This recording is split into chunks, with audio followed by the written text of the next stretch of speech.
Let's make green chicken salad with air fried chicken. This salad is perfect to go in your sandwiches for picnics or for your breakfast and to eat with the corn chips on its own as well. So I've taken one chicken breast here, make some cuts in it and add all the spices that are listed on the screen.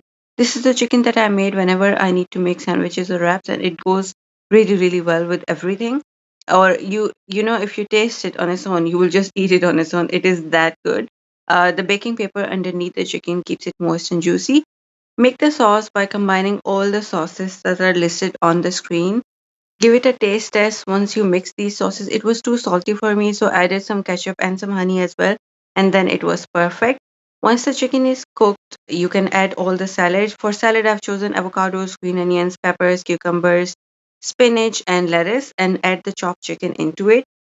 Add the sauce and mix everything. If you're going on a picnic or you want to make the sandwiches later, keep the chicken and salad separate and the sauce separate and mix it on the spot so it doesn't become too watery. Make a sandwich or eat with some corn chips and enjoy.